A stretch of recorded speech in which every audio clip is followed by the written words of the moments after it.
On va attendre que les gens se connectent un peu. Alain, tu commences pas sur les chapeaux de roue. Oui, on laisse les gens Et on y est, se hein. connecter, pas de problème. On attend qu'ils se connectent. Hein. OK. Ça y est, t'as 3000 connectés, c'est bon? Non, mais ça y est, il y en a 2 qui regardent déjà, c'est pas mal. Attends, Ouais, je vais un bon regarder. début. Ah, il y a moi. Eh bien, moi, ça fait 2. Voilà. Comme ça, on est 2.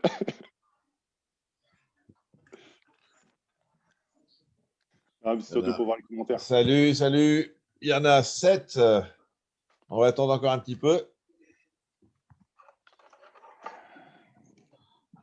En espérant qu'on monte au moins à une dizaine quand même. Ce serait un beau succès. Bah, c'est comme le Covid, ça monte exponentiellement. Patience. Ouais, patience. On va attendre un peu. Oh, t'as le rediff. Hein. Moi, je sais souvent sur tes lives, comme j'ai une famille, parfois le soir, avec le CAF, voilà. Bah, je les écoute en rediff. C'est un peu tout le monde. Hein. Ouais. Je vais voir si. Rediff, hein. Moi, je sais souvent sur tes lives. Salut tout le monde. Salut Vino. Salut. Parfois le soir, avec le CAF, voilà. Bonsoir.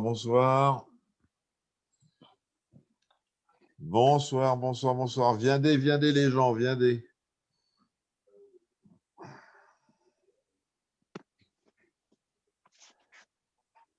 Il a plein de questions, Chicoubi Pépère. J'espère que tu as révisé, Alain et David. Là, vous avez révisé. Ouais. Salut tout le monde. Donc, on a David, de Récifalis David, qui fait du phyto. Enfin, vous le connaissez, hein, il est passé chez Thibaut déjà, et puis sa boîte est relativement connue maintenant. Il fait du phyto a priori de bonne qualité, n'est-ce pas, David? Du zooplancton. On essaye de faire au mieux. Voilà. Du zooplancton, et on a Alain, Nitrobacter. Je sais pas comment tu es foutu, Alain, avec ton téléphone, mais putain, tu as une tête de fou, là. Tu veux pas te mettre autrement? Ouais, je vois. Ouais. Non, c'est pas ça, c'est que là, je suis à... Attends, je vais voir si je veux mettre comme ça. Je vais peut-être pas avoir la lumière, parce que là, en fait, je suis branché sur mon chargeur qui fait 50 cm, donc je suis au ras du sol. Ouais, là, je me suis mis en face de la lumière. J'étais à contre-jour. Ok, c'est bien. Alors, j'éloigne le téléphone, parce que là, effectivement, on voyait que mon nez, donc... Il y a déjà un mec qui demande où t'habites en bonnet du Père Noël. Salut tout le monde.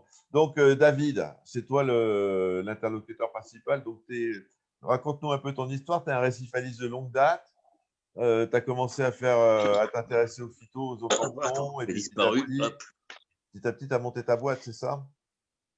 Ouais, c'est gentil. Ouais.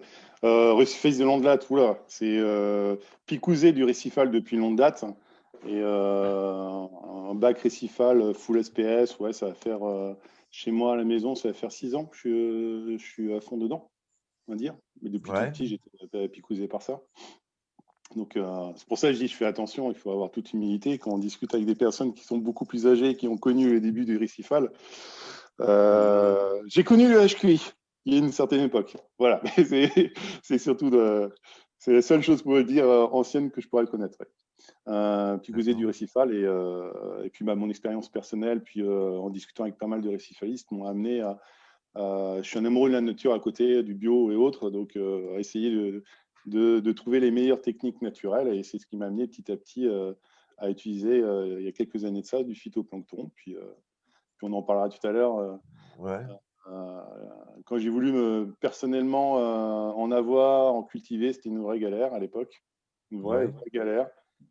J'ai trouvé de la très bonne qualité chez des particuliers, puis chez les professionnels, non, ce n'était pas forcément le cas. Puis petit à petit, bah, voilà, je me suis lancé dans l'aventure et je pense comme tout le monde, un des rêves, c'est de pouvoir peut-être allier sa passion à son métier. En tout cas, moi, c'est un de mes objectifs et j'y travaille. Voilà, donc monter la boîte début janvier de cette année. C'est bien. Et comment tu juges la bonne qualité d'un phyto? Là, tu dis que tu achetais du phyto dans le commerce, tu n'en étais pas satisfait. Alors, si tu veux, souvent dans le commerce, ce que tu as en termes de phytoplancton, tu as deux choses. Tu as des mélanges. Tu as beaucoup de mélanges. Donc là, si tu veux faire des cultures chez toi, c'est quasiment impossible. Parce que si tu mélanges différentes souches de phyto, bah, à un moment donné, il y en a une qui va prendre le dessus. Voire ça peut être un crash de ta culture. Puis j'ai essayé de trouver des souches qui étaient pures, entre parenthèses. Et là, ouais, c'était assez galère avec cette problématique-là de soit du mélange, ou soit tu avais à l'époque pas mal de phytos qui étaient, ce qui est logique, qui étaient faits avec pas mal d'additifs pour avoir de la bonne conservation, si tu veux, pour que ça se conserve. Tu vois, Ouais. si tu regardes derrière sur tes sachets en phyto, si ça se conserve à 6 mois, 1 an, c'est que tu es sûr qu'ils ont mis des additifs dedans, si tu veux. Donc là, c'était assez chaud. Puis ouais, je ne te parle pas du phyto qui est en poudre. Alors là, c'est toujours mieux que rien pour son bac, mais derrière, c'est la fête au nitrate et au phosphate dans ton bac. Voilà. Alain, si tu veux intervenir, n'hésite pas. Hein. Non, non, non, jusque-là, je suis d'accord. Mais de toute façon, moi, je te dis, je suis un partisan des méthodes naturelles, donc il n'y a pas de problème. Ouais. Et donc, qu'est-ce que tu penses il y a Sickem, par exemple, qui fait du phyto. Ouais. Est-ce que tu as eu l'occasion de le voir après, on parlera de tes produits, bien entendu, mais comment tu jugerais ce type de produit, quoi, les produits qu'on trouve en flacon? Ouais, ce que je dirais, il y a différents types de phyto. Tu as du très bon phyto. Quand tu vois, tu as du phyto qui est vendu dans le commerce, qui souvent sont utilisés avec des centrifugeuses, donc qui permettent vraiment de faire du phyto très condensé, presque pur, on va dire, à mettre dans son bac. C'est bien. Franchement, je trouve ça super intéressant. C'est vrai que moi, une de mes spécialités, où là, c'est pour ça que j'ai créé un site autour, c'est vraiment de pouvoir donner la possibilité aux récifalistes de cultiver chez soi du phytoplancton. C'était vraiment ma philosophie. Il y a un groupe sur Facebook, un autre qui doit être en partage aussi, c'est Plancton Culture, où il y a beaucoup de tutos en échange. Il y a des personnes, dont les administrateurs, qui maîtrisent très très bien le phyto. Et c'est pouvoir essayer de démocratiser un peu cette utilisation. Comme je te dis, là, c'est ma boîte que j'ai montée. Je souhaite vivre à plein temps dessus. Je ne suis pas encore à plein temps dessus. Je suis salarié d'une autre société et j'essaye d'allier mes compétences de mon autre société, qui est plutôt dans la communication, pour pouvoir vraiment, on va dire, démocratiser cette utilisation du phyto à grande échelle. Tu vois, donc là, le site qui a été créé est principalement axé sur pas mal de tutos. Donc forcément, il fallait que je m'imprègne, je discute avec pas mal de récifalistes, que j'étudie des choses, pour pas raconter tout et n'importe quoi. Puis en même temps, mon expérience personnelle, tout simplement. C'est que des souches, j'en ai craché, puis parfois ça peut m'arriver. Tu vois, là, dans mon local à côté, j'ai plus de 70 litres de souches en différents types de réacteurs. Parfois, ça m'arrive de cracher une souche, donc j'essaye de comprendre pourquoi, de quelle manière, qu'est-ce qui se passe. Traiter toutes les questions de la lumière, de l'engrais, de la température, du pH. Enfin, bon, et petit à petit, tu apprends. Je fais aussi pas mal de tests. Là, en ce moment, sur 5 souches, je teste tous les jours, je les mets au frigo pour voir vraiment la durée d'une souche en conservation frigo, savoir combien de temps tu peux la conserver pour pouvoir ensuite la réutiliser pour relancer la souche. C'est-à-dire que tu observes tes souches au microscope pour voir si Exactement. quelque chose. D'accord. Exactement. Il faudrait que j'en achète un meilleur encore plus précis, mais je regarde ça. Puis en même temps, tu vois des souches au bout de 15 jours, tu les remets en culture pour voir si elles repartent. Donc là, je suis en train de tester ça. Puis la souche, si vous, l'idée, c'est la souche, elle est là depuis un mois et demi dans le frigo. Est-ce qu'elle peut repartir facilement? À partir de là, tu apprends aussi que tu as différents types de souches. Et c'est ce que j'essaye d'expliquer via le site internet, avec différents types d'applications, différentes possibilités. Et la maintenance est aussi complètement différente. Tu as des souches soi-disant plus faciles, tu en as d'autres qui sont plus délicates à maintenir. Voilà. Puis on en apprend tous les jours, c'est très humble dans ce métier. Et puis ça fait plaisir d'être avec vous. L'idée, c'est toujours grandir en termes de connaissances et de compétences. Alain, tu as des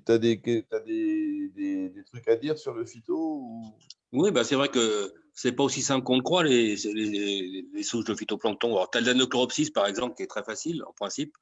C'est rare qu'on crache une culture de Nannochloropsis, mais les trucs genre Pavlova, tout ça, beaucoup de souches de phytoplancton réclament des vitamines. Ouais, c'est exactement ça. Normalement, on met 3-4 vitamines du groupe B, souvent. Et c'est indispensable pour beaucoup de souches de phytoplancton un peu délicates, justement celles qui fabriquent du DHA. Donc, mais bon, ça, je suppose que tout ça, ça fait partie de la composition classique des milieux de culture, de toute façon. Mais là, les vitamines, c'est délicat, ça peut s'oxyder, donc tu peux louper parce que tu n'as pas fait gaffe. Tes vitamines sont peut-être périmées ou, tu vois, ou elles peuvent être contaminées. Il faut faire attention à ce genre de choses. Il faut travailler en milieu stérile pour ce genre de choses. Et c'est vrai que de toute façon, c'est pas évident parce que moi, j'avais des copains qui travaillaient en nurserie pour des oursins. Des fois, ils loupaient parce qu'ils ne comprenaient pas pourquoi non plus. Pourtant, c'est la même recette qu'ils faisaient tous les jours pour leur culture de coquillages. Donc, des fois, quand c'était pas le même mec qui faisait la culture, comme par exemple, ça ne marchait pas parce qu'il n'avait pas respecté tout à fait. Il avait respecté au niveau dosage, mais au niveau de manipulation, il a peut-être mal préparé ses vitamines, j'en sais rien. Mais enfin, des fois, c'était bizarre. C'est vrai que c'est pas si simple que ça. Pour certaines choses délicates. Et ça fait mal, c'est exactement ça. C'est à un moment donné, quand tu as, je sais pas, tu as 20 litres de culture, puis le matin, tu viens surveiller et tu vois qu'elle a craché. Puis, alors, par contre, il y a un truc. Je ne sais pas si tu fais ça. Mais aussi dans les milieux de culture, normalement, on met des trucs qui tamponnent un peu. Mais est-ce qu'en fin de culture, tu vérifies les variations de pH ou le KH? Parce que peut-être qu'il y a des variations de pH qui viennent trop importantes entre le jour et la nuit, qui flinguent la culture. C'est intéressant de mesurer de temps en temps ce genre de. T'as ça, t'as la salinité même le aussi. redox. Tu as le redox. Alors, je ne surveille pas le redox, je surveille le pH, le KH, puis la salinité aussi, parce que dû à l'évaporation à un moment donné pour bien checker ça. Ah oui, ça, c'est sûr qu'il faut faire gaffe. C'est obligatoire. Obligatoire. Parce que surtout les souches qui vivent en haute mer, elles sont sensibles aux variations de salinité, parce que ça ne change pas beaucoup en haute mer. Ouais, c'est clair. Alors que des espèces plus côtières. Et la question, tu dis. Il y en a même qui peuvent vivre à moitié en saumâtre, moitié ou en eau de mer. Donc, celles-là, elles s'en foutent d'une variation de salinité. Mais par contre, les souches de pleine mer, là, c'est pas forcément la même chose.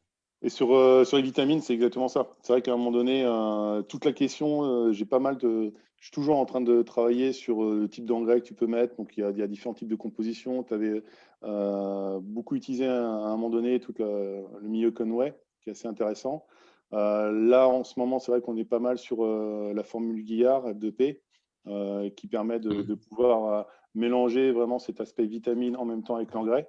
Je suis en contact aussi avec ceux qui produisent ça.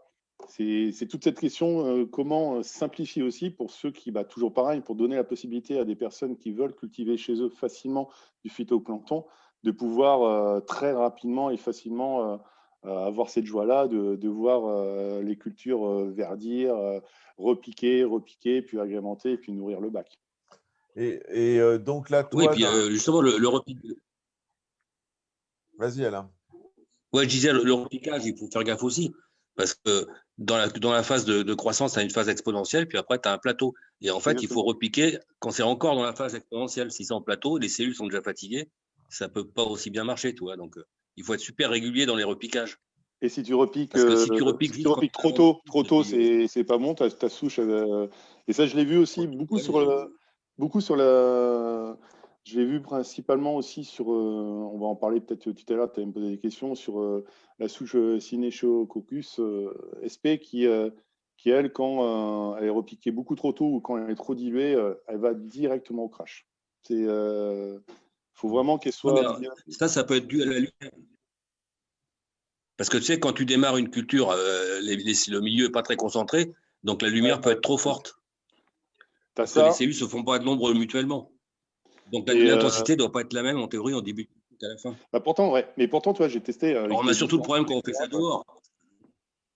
Tu vois, j'ai testé aussi avec de l'éclairage horticole, pur horticole, de l'éclairage aussi à 6005 Kevin. Là-dessus, j'ai fait pas mal de tests. Et souvent, par exemple, pour cette souche-là, j'ai pas mal de retours de réciphalistes qui me disent elle est compliquée et parfois dure à maintenir.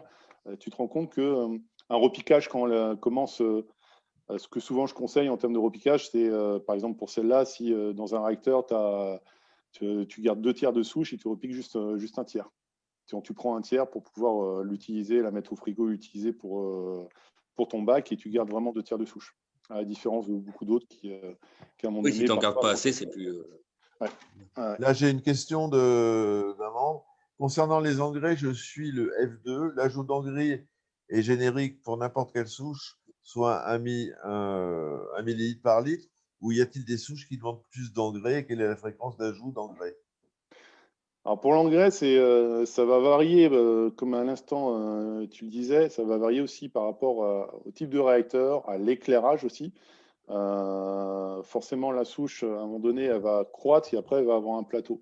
Lors de la phase de croissance, à un moment donné, pour démocratiser un peu, pour ceux qui ne connaissent pas trop le phytoplancton, ça reste une algue, donc ça réagit à la photosynthèse.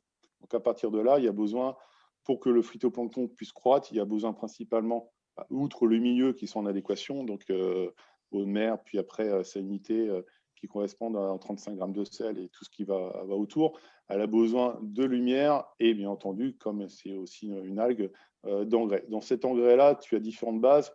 On parle ici de l'engrais, le F2, qui est plutôt à la base de nitrate de sodium et un peu aussi de phosphore. Tu rajoutes aussi 10 vitamines dedans. Concernant maintenant, c'est la consommation des souches. Moi, j'ai remarqué, après, là, il n'y a pas de thèse sur ça, en tout cas, j'en ai pas trouvé. S'il y en a une, ça m'intéresserait. Moi, j'ai plutôt remarqué que le Nanochloripsis saina utilise pas mal plus d'engrais que les autres souches, en règle générale. Personnellement, je nourris plus souvent. Par rapport à tous mes réacteurs, c'est celle-là que je nourris plus souvent. Donc souvent, je dis de plutôt regarder la couleur du phyto.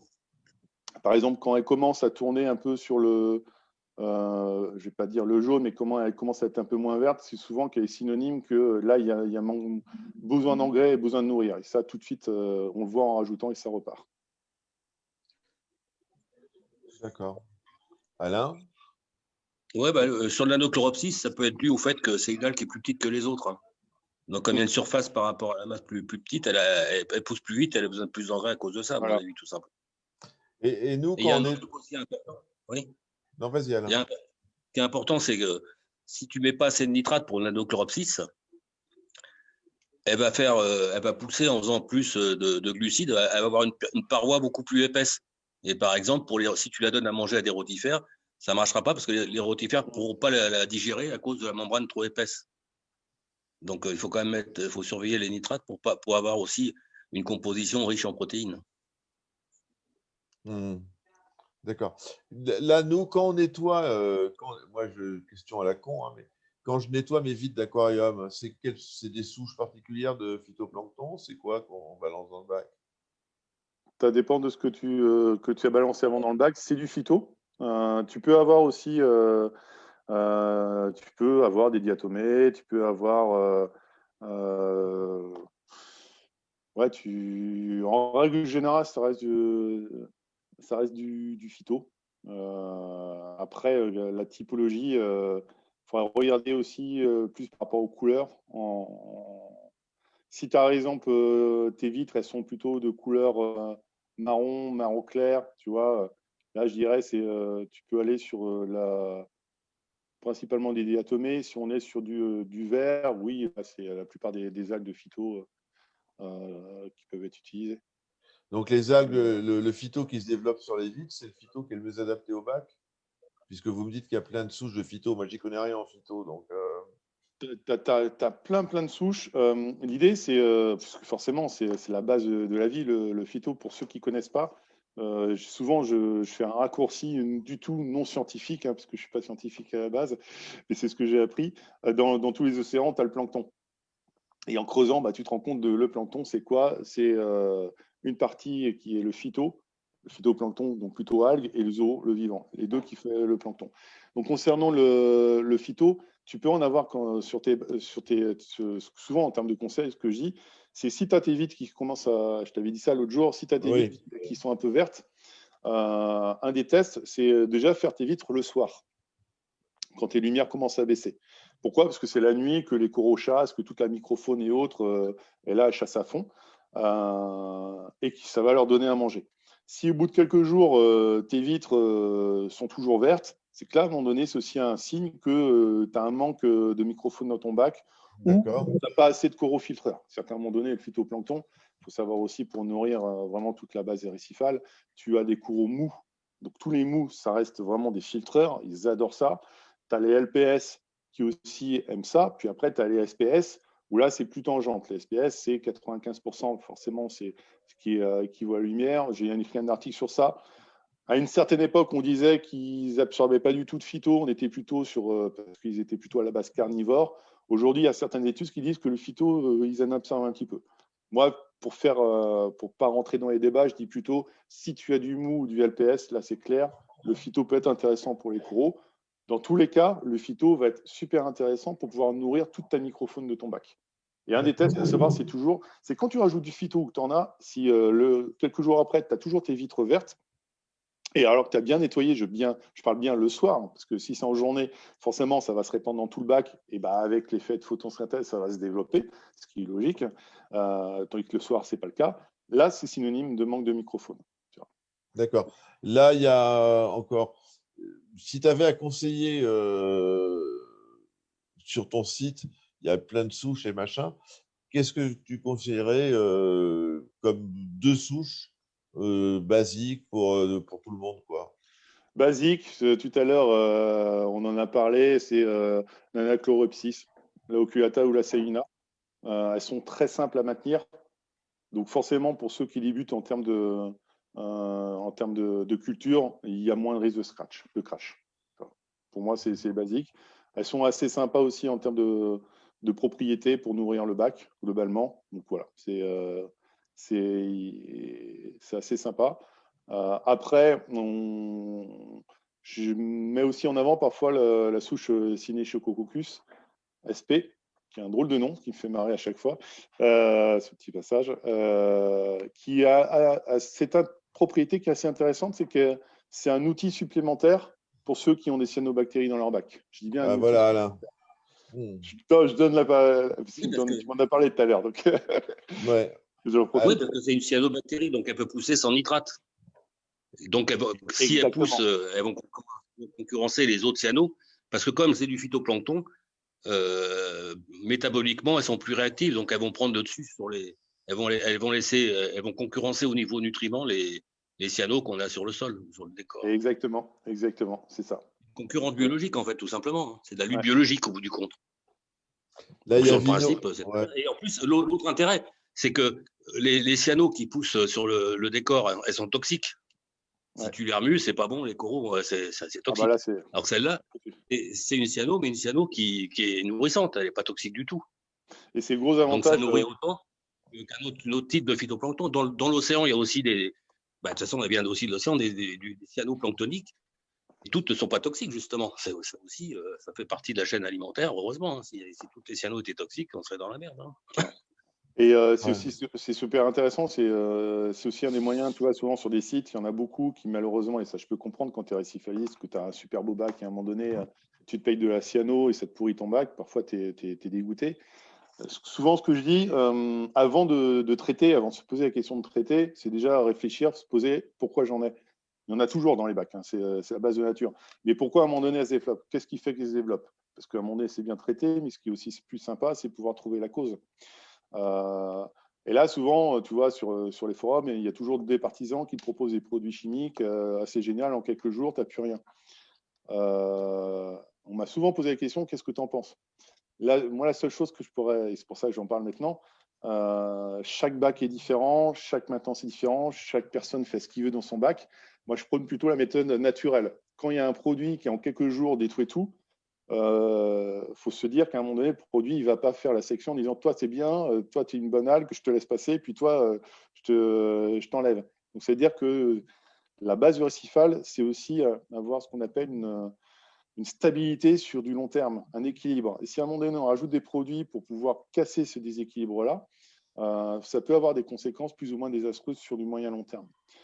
Donc maintenant, concernant la cyanobactérie, la cyano, elle va se nourrir de quoi? Elle va se nourrir de lumière, elle va se nourrir de...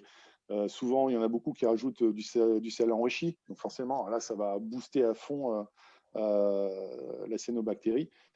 Le fait de rajouter à côté, donc moi, souvent, ce que je conseille sur ça, c'est déjà, de limiter les changements d'eau, de commencer à aspirer, mais surtout pas nettoyer à la main, enlever la cyano et autres, ça va se répandre dans le bac, d'essayer d'aspirer la cyano qui existe le soir, quand elle est à son summum.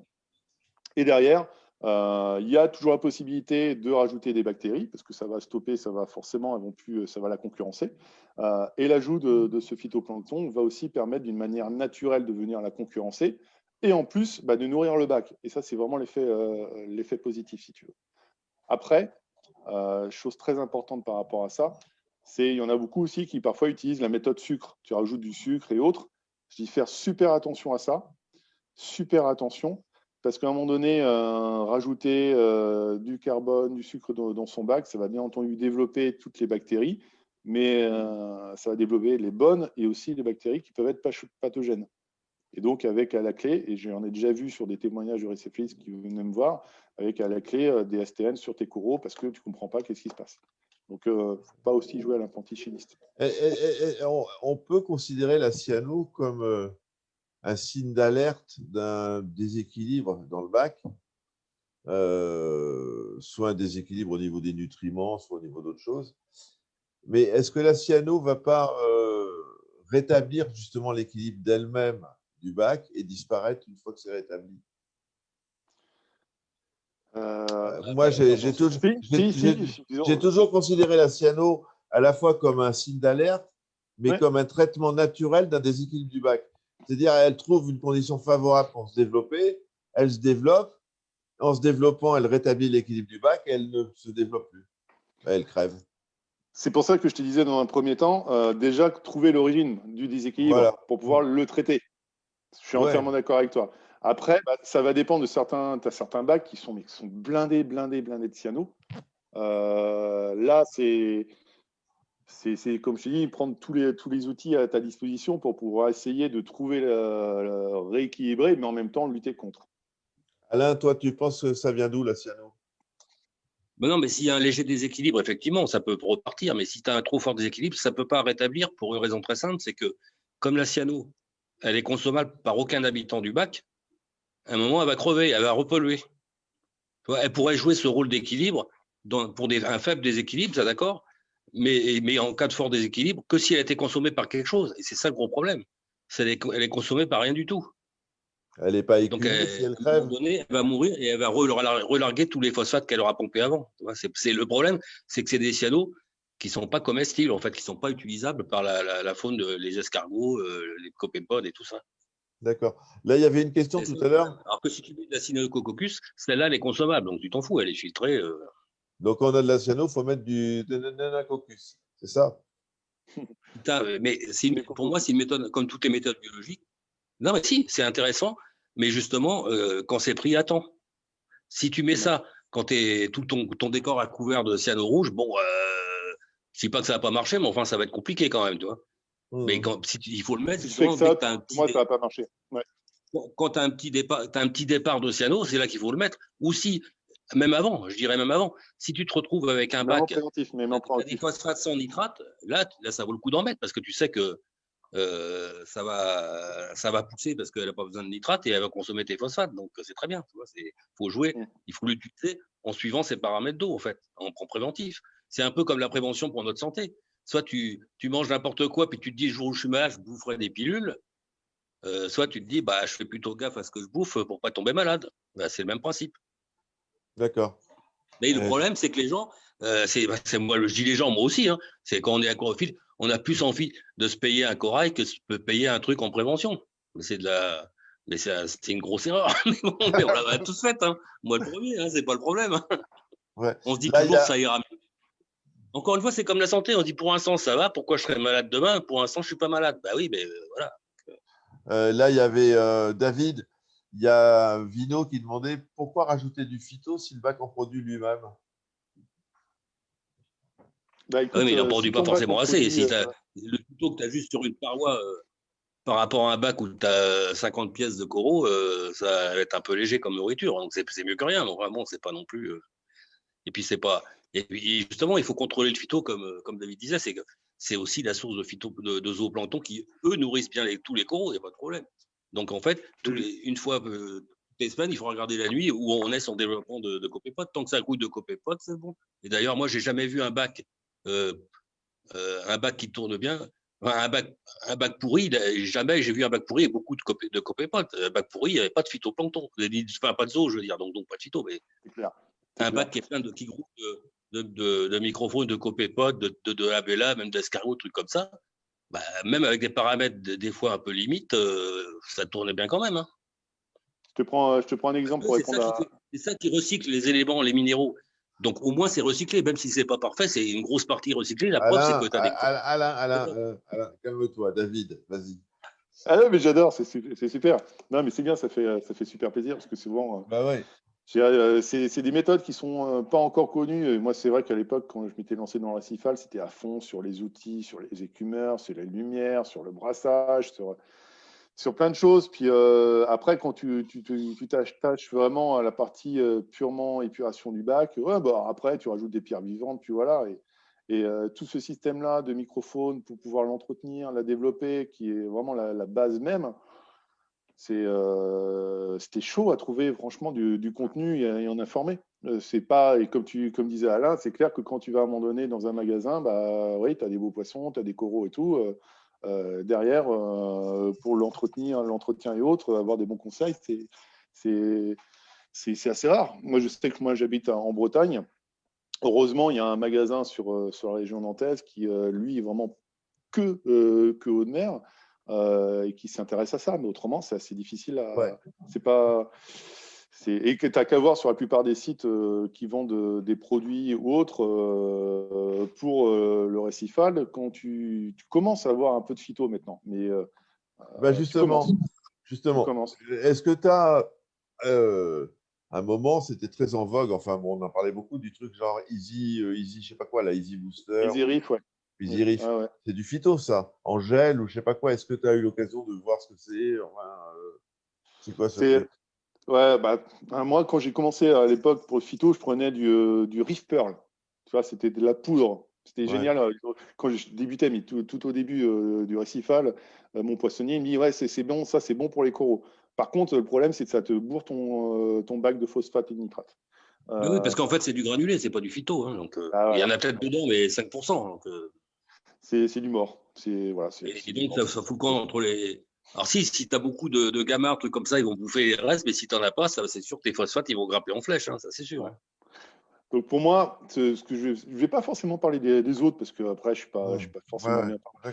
Parce que je ne suis pas forcément bien placé pour, d'une part, puis en même temps, je n'ai pas aussi toutes les connaissances qu'il faut pour pouvoir voir toutes les compositions. Par contre, ce que je sais, c'est que plus on va se rapprocher du vivant, c'est pour ça, souvent sur mon site, je parle de vivant, plus ça va être apprécié et appréciable pour l'aquarium. Donc souvent, ce que je dis, quand tu as du phyto et que derrière c'est marqué conservation en plusieurs années, tu te dis que voilà, c'est pas forcément idéal. Si tu veux. Donc après, la composition, tu parlais du gel et autres.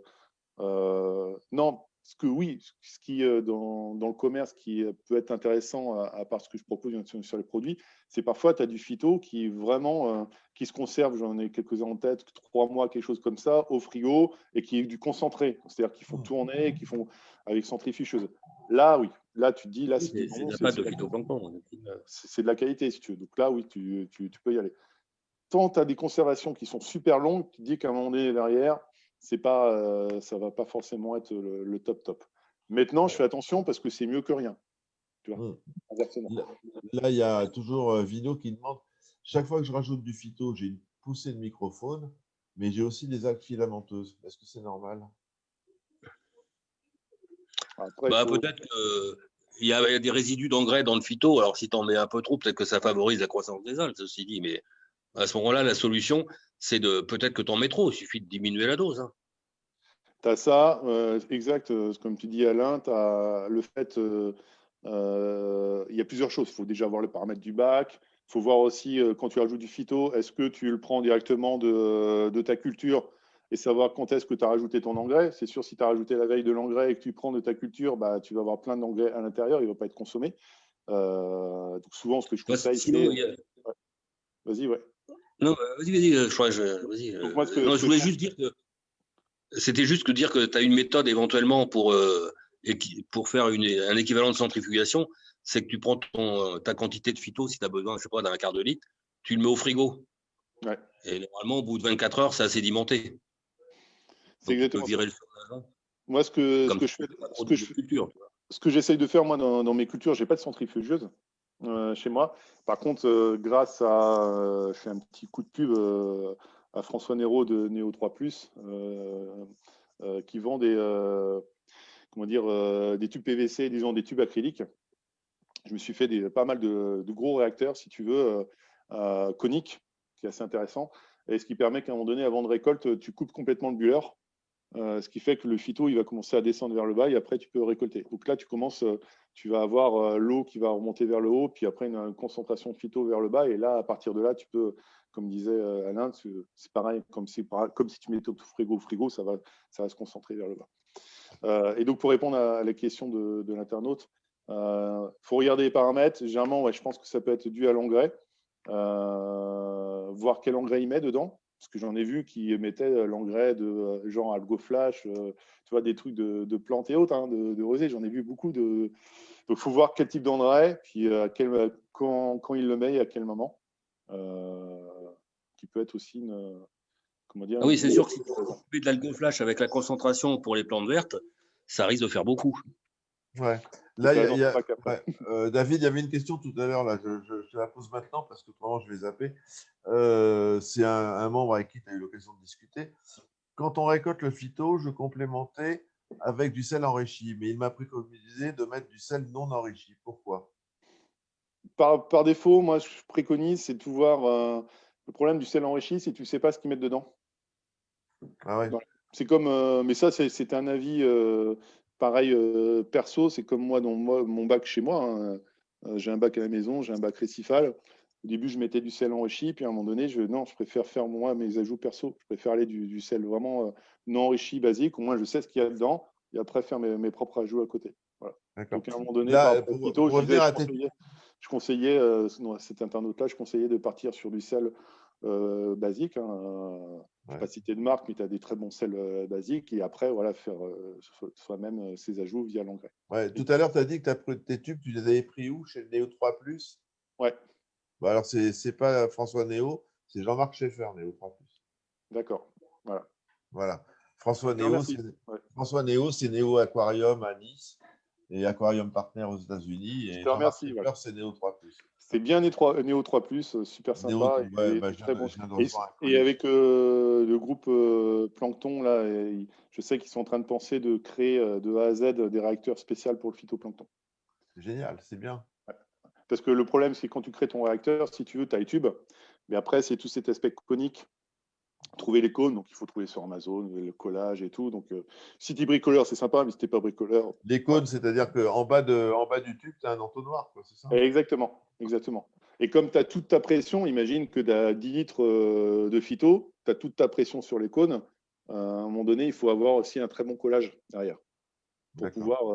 Alors, forcément, tu as ton réacteur qui est posé, si tu veux, mais si tu dois soulever pour le nettoyer et autres, il ne faut pas que tout lâche entre parenthèses. Alain, tu as mis au point les réacteurs à bactéries avec le charbon, tu as fait des tas de trucs, mais tu n'as pas fait de phyto, à ma connaissance. Non, parce que moi, j'ai fait quand j'étais professionnel que j'élevais des poissons. À ce moment-là, je faisais mes cultures de l'artémia, donc je faisais du phyto aussi. Hein. Mais après, non, parce que c'est un peu compliqué. Bon, puis il y avait toujours comme il faut des faibles quantités. En fait, j'avais pas voulu moi, j'avais pas d'aquarium à moi, si tu veux. Donc voilà. J'en aurais bien fait dans les magasins où je bossais, mais ça les intéressait pas non plus. Donc non. Voilà, c'est ça. Hein. Mais bon, si je me décide à refaire de l'élevage pour ma retraite, c'est sûr que je ferai des cultures de phyto et pizzo moi-même. Ah tiens, David, tu as un concurrent à venir. Là, où tu t'associes non, mais pas pour les vendre. Hein. Je te dis ça, moi, je ne veux pas faire de business. Il faut que vous restiez en contact tous les deux, je pense. Carrément. Ouais, je pense qu'il faut que tu restes en contact avec Alain. Je préfère faire du business avec toi que faire du business directement. C'est pas mon truc, le business. Sinon, je l'aurais fait depuis longtemps. Ouais.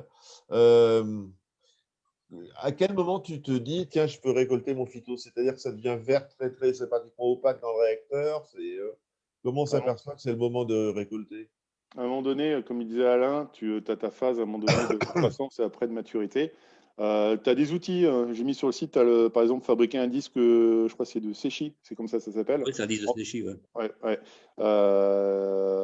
Après, sans se prendre la tête de fabrication pour les internautes, c'est tu regardes par rapport à ton buller. Donc, par exemple, il y en a beaucoup qui ont des réacteurs plutôt en tube avec une tige en carbone ou autre qui vient mettre le buller par le bas. Donc, à un moment donné, une astuce, c'est que dès que tu vois plus ta tige, c'est que tu commences vraiment à être dense. C'est-à-dire qu'à peu près par rapport, on va dire 2 cm de densité par rapport à ta paroi. Voilà. Mais le mieux, si tu veux être carré, tu te fabriques un disque et à partir de là, tu contrôles ta densité de ta souche. Tiens, il y a François Néo là, qui a dit on m'aime plus, mais si on l'aime. Mais il ne fait pas les bons tubes PVC, c'est pas de notre faute. Ah, mais j'ai confondu entre Néo 3+, puis Néo, forcément, avec un nom comme ça. Non, mais c'est. Non. C'est pas François Néo plus. Donc, imaginons, quelqu'un se dit tiens, je vais rajouter du phyto dans mon bac. Ouais. Bon, mon bac tourne vachement bien depuis longtemps, j'ai pas de soucis particuliers, mais tiens, je vais rajouter du phyto. Tu lui dis quoi, David? Alors déjà, si son bac se porte super bien depuis longtemps, bah déjà, c'est la vraie question, c'est depuis combien de temps? C'est sûr que si ça fait que, on va dire, 6 mois, 1 an, que le bac a démarré, j'imagine qu'en plus, il est pris avec plein de pierres vivantes, la profusion de microphones. Et la problématique, c'est au fil du temps, petit à petit, bah, tout ça va régresser. Donc après, tu peux avoir l'impression que ton bac se porte bien, mais c'est comme qu'ensuite tu fais des tests, ATI ou autres. À un moment donné, si tu as un problème dans ton bac, c'est pas regarder l'instant T, c'est vraiment regarder avant ce qui s'est passé pour voir les conséquences, si tu veux. Donc ça, c'est la première chose. Moi, ce que je conseille, c'est plutôt se renseigner. C'est pour ça que j'avais créé ce site avec pas mal de conseils, se renseigner à quoi, pourquoi faire des coraux, pourquoi faire du phyto. Il faut comprendre, chaque bac est différent. Je te prends un exemple, tu avais eu quelqu'un d'autre, tu avais fait une vidéo sur ça, qui était super intéressante. Tu en as qui aujourd'hui sont à fond sur des bacs où tu n'as pas de sable, tu n'as rien du tout, tu pars directement en accroc-roche avec très peu de... Là, tu es sûr que si tu balances du phyto derrière, déjà, pour moi, c'est des bacs à fond picousés et presque sur le fil du rasoir. Tu n'as pas tout un écosystème qui va être là pour pouvoir développer la microfaune. Et là, ce n'est pas la même type de maintenance, si tu veux. Donc là, tu vas rajouter un peu de phyto, tes vitres, elles vont verdir et c'est complètement différent. Donc déjà, bien comprendre comment est le bac du récifaliste. Si il est complètement fou, disons, il a beaucoup de mou, il a beaucoup de LPS, et ça fait 1 an qu'il a démarré. Là, je vais lui conseiller tout de suite de commencer à se renseigner, à se faire sa culture de phyto. Deux possibilités. Soit à un moment donné, il a un petit bac, un anneau, et lui, aller à fond sur la culture, ça ne le branche pas. C'est pour ça que je vends du phyto en direct, je fais des mix. L'idéal, c'est qu'il commence à avoir un bac un peu plus conséquent pour être complètement autonome. C'est pas compliqué de faire de la culture. Hein. J'ai mis quelques tutos sur ça. C'est assez simple et tu te fais ta propre culture. Mais l'idée, c'est vraiment se poser la question. Mon bac, à l'instant T, c'est pas cette vision-là, c'est qu'est-ce qui va devenir et comment je vais l'entretenir. Ouais, non, j'ai compris. C'est pour ça que je te disais ce test-là, hein, si tu as un peu de vitre verte, tu nettoies, tu vois. Mais je l'ai fait. Et aussi, ce que je voulais dire tout à l'heure, ce qui est super intéressant, c'est par rapport à l'autre internaute qui disait que s'il a déjà ses vitres vertes et que s'il a déjà un peu de phyto naturellement pour en rajouter, c'est qu'à un moment donné, je te prends un exemple, tu as beaucoup d'internautes qui, je te donne en ratio, rajoute à peu près, pour un bac de 1000 litres, rajoute peut-être tous les 2 soirs 40 centilitres, tu vois, par exemple, de phyto. Moi, je sais sur mon bac à la maison, pareil, 1000 litres, si je rajoute 100 millilitres, disons pas 100 millilitres, si je rajoute 2 fois 40 centilitres tous les 2 soirs, près de 80 centilitres, moi, mon bac, il ne bouge pas.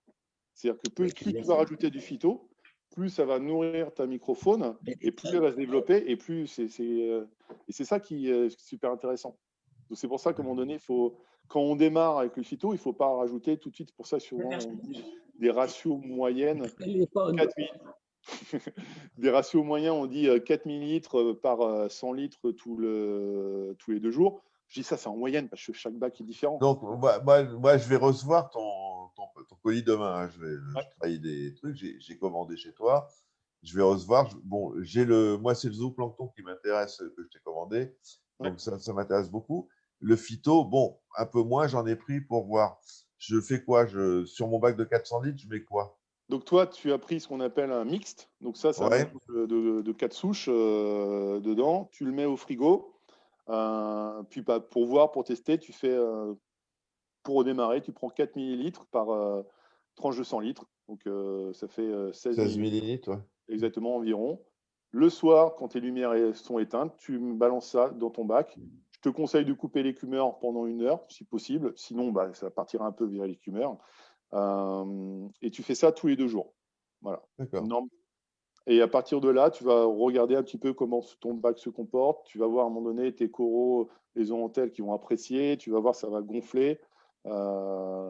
Puis, si à un moment donné, tu as ce phénomène où tu as tes vitres qui verdissent plus souvent, ça veut dire qu'à un moment donné, le phyto n'a pas été complètement absorbé par ton bac. Tu peux réduire la dose. Aussi simple que ça. D'accord.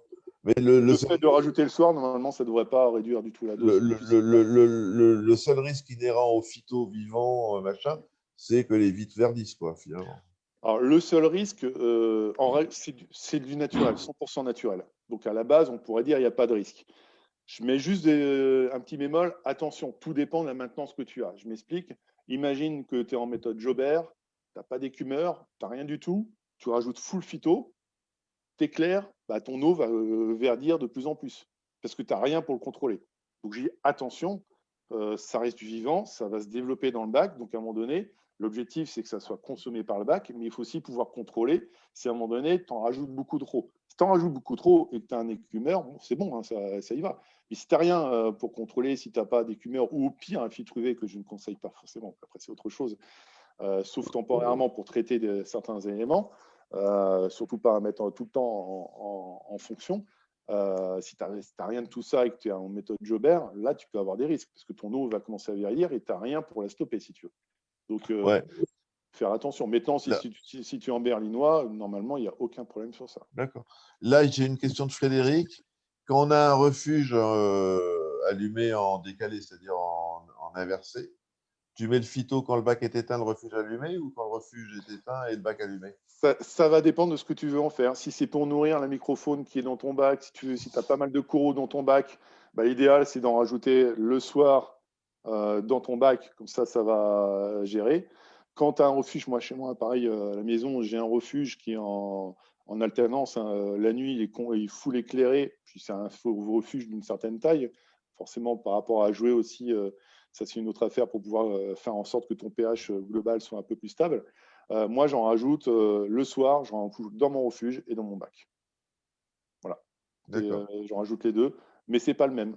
Je rajoute dans le bac des mix, dont contre la cyano, et dans mon refuge, je rajoute un peu de Là, nano. d'ailleurs, on peut reprendre parce qu'il y a quelqu'un qui est arrivé en cours de route, je crois que c'est Xavier. On en a parlé tout à l'heure. C'est où qu'il en parle, Xavier? David, tu vends une espèce d'algue qui est une cyano. Quelle expérience as-tu menée qui confirme que l'utiliser dans un bac récifal peut vraiment contrer une invasion algale de cyano? Peux-tu nous en dire plus, STP? Durée, quantité, test sur combien de bacs, pourcentage de réussite? C'est qui dit Ah, ça? Je rigole. Très c'est bien. Xavier. Euh, Mais on ouais. en a Non, parlé tout après, à l'heure. Ouais. on en a parlé tout à l'heure, et souvent, si tu veux, ce qui est super important, c'est que j'avais discuté avec un réciféiste qui est très bon dans son domaine. Il me demandait est-ce que tu as des thèses, sur ça? Et j'en ai pas trouvé. La seule chose, comme disait Alain tout à l'heure, à la base, cette cyanocynechococcus, Elle c'est de va la bonne cyano. concurrencer la cyano du bac. Elle va concurrencer naturellement la cyano du bac, ce qui fait qu'à partir de là, en plus, elle va nourrir les coraux. Donc, moi, là, si tu veux avoir des retours, oui, j'ai des retours. C'est ce que j'essaie de mettre parfois en témoignage quand les internautes veulent bien. J'ai beaucoup de retours d'internautes qui en avaient, qui en ont pris, qui ont fait des traitements. Quand j'ai des traitements, pour moi, ce n'est pas des traitements chimiques. C'est genre, t'en mets pendant plusieurs semaines d'affilée, et puis tu essayes d'aspirer la cyano, tu essayes de rééquilibrer ton bac, et qui aujourd'hui en ont plus du tout. Bien sûr. Et moi, je le mets tout en préventif. Mais comme on en a parlé tout à l'heure, je ne vais pas forcément revenir sur ça. Il faut bien regarder déjà Ouais. l'origine de ta cyano. Pourquoi il y a ce décalage-là? Il y a eu un déséquilibre. Si c'est un déséquilibre qui est très, très mineur, bah forcément, pas forcément traité. Comme tu disais, ça va peut-être se rétablir. Mais là, par contre, si c'est vraiment majeur, au lieu d'utiliser des produits chimiques, à un moment donné, tu utilises toutes les méthodes naturelles qui peuvent exister pour pouvoir lutter contre ça. Et ce phyto-là, il est excellent. Il est excellent parce que ça va non seulement continuer aussi à nourrir ton bac, développer toute ta microfaune, puis lutter contre la cyano, quoi. Ouais. Alain, tu as des trucs à dire? Oui, mais en fait, c'est l'idée. Ce qui est intéressant dans sa gamme, c'est justement, c'est une gamme. Donc, tu peux l'utiliser comme protocole au bout du compte. C'est-à-dire que tu joues sur les. Au départ, tu peux démarrer avec du phyto normal, c'est pour nourrir tes coraux, apporter des oligoéléments, etc. Et si tu vois un déséquilibre au niveau des paramètres, que tes phosphates commencent à monter et que tes nitrates disparaissent, bah, à ton mélange, tu rajoutes un peu de l'acide écococcus pour contrebalancer et puis retrouver des bons paramètres. C'est une autre manière de gérer. C'est un peu comme les gens qui font du jardinage, ou même de l'agriculture en sol vivant. C'est une autre philosophie. En fait, on utilise des méthodes naturelles qu'on peut adapter parce qu'on peut jouer sur la proportion de Synéchococcus et des autres phytoplanctons. Donc, c'est très bien. C'est une façon de piloter ton bac naturellement. Ouais. En fait, au lieu de faire des trucs artificiels, tu aides la nature en remettant un peu de zooplancton. Si tu as eu un peu trop de prédation, qui t'en manque un peu, tu te rends compte en regardant régulièrement au moins une fois par mois, si tu vois que tes copépodes commencent à diminuer, tu sais qu'il faut en rajouter pour qu'ils se redéveloppent à nouveau pour que tout tourne bien, tout simplement. Ouais. En fait, au lieu de mettre du produit truc muche A, truc muche B, truc muche C, tu mets phytoplancton 1, phytoplancton 2 dans différentes proportions en fonction des tests, et puis zooplancton, au lieu de mettre tes riches perles et machin. On en avait, je ne sais pas si je vais dire une connerie, Alain, mais il me semble que dans un entretien qu'on avait fait ensemble, tu avais dit que le phyto, ça permettait de rajouter des oligos aussi, non? Mais oui, parce que dans le phytoplancton, les oligoéléments sont liés à une molécule organique, donc c'est directement assimilable. Et là, il y a des publications. Dans l'océan, les copépodes, quand ils broutent le phytoplancton, dans leurs excréments, il reste 30% d'oligoéléments organiques. Et c'est ça qui provoque les boules de phytoplancton. Tu balances du fer dans la mer, il ne va rien se passer, ça va précipiter, c'est tout.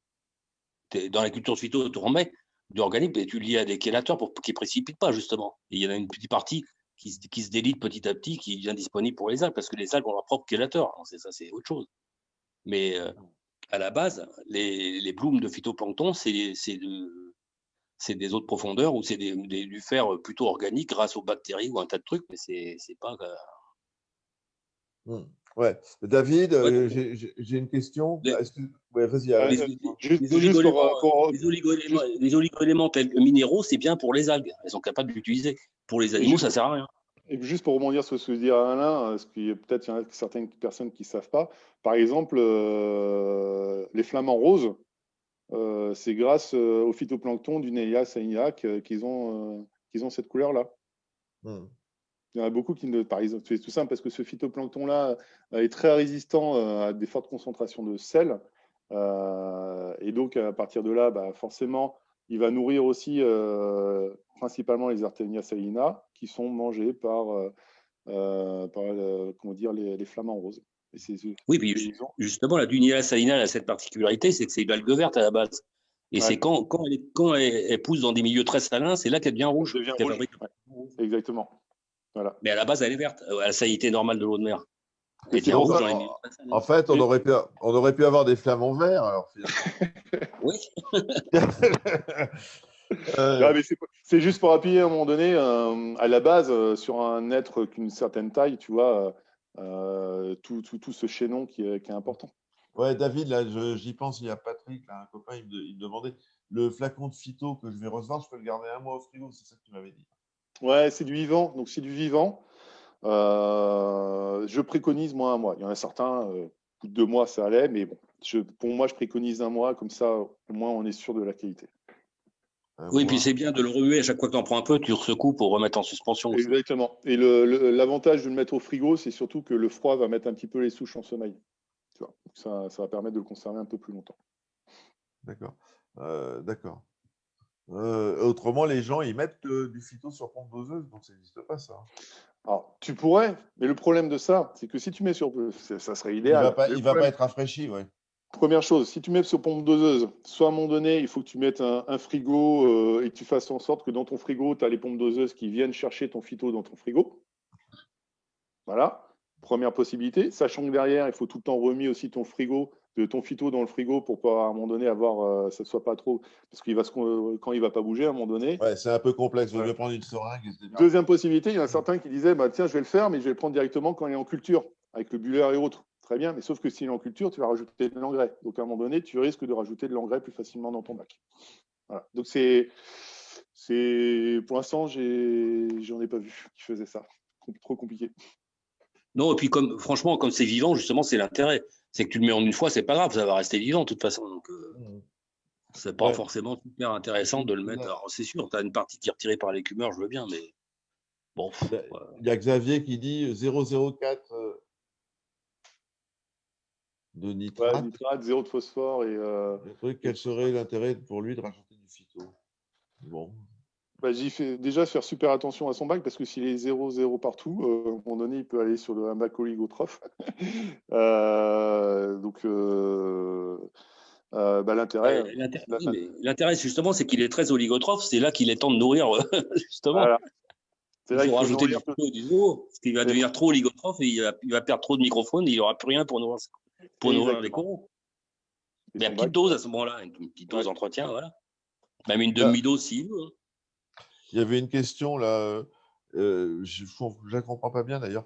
Des chiffres approximatifs sur le retentissement de Synecoccus sur les PO4. Ouais, peut-être la question, c'est de savoir si je rajoute du phyto Synecoccus sur quel est mon indicateur par rapport au phosphate.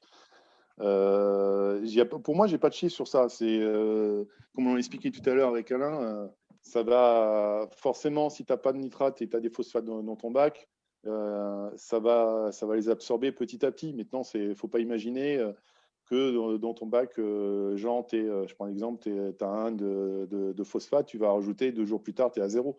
À un moment donné, c'est aussi c'est des méthodes naturelles qui vont permettre d'équilibrer, de stabiliser ton bac, de développer ta microfaune, de pouvoir absorber ces éléments. Et ça prend un peu de temps. Souvent, par rapport à l'expérience que j'ai de retour des internautes, il faut au moins attendre quelques semaines avant de voir ton bac vraiment se restabiliser. D'accord. Donc, l'ajout de phyto, ça permet. Ouais, vas-y, Alain, pardon. Ouais, tu pourrais faire baisser les phosphates avec la Synecoccus, mais il faudrait qu'elle se développe à ce moment-là. C'est-à-dire qu'à ce moment-là, tu prendrais le risque, il faudrait que tu éclaires longtemps mais ton eau va devenir verte. Donc, tu veux pas que ton eau devienne verte non plus. C'est pour ça que tu ne peux pas mettre des grosses quantités. D'accord. Tu pourrais. Et du coup, ça fera baisser tes phosphates, mais ton eau va être verte parce que.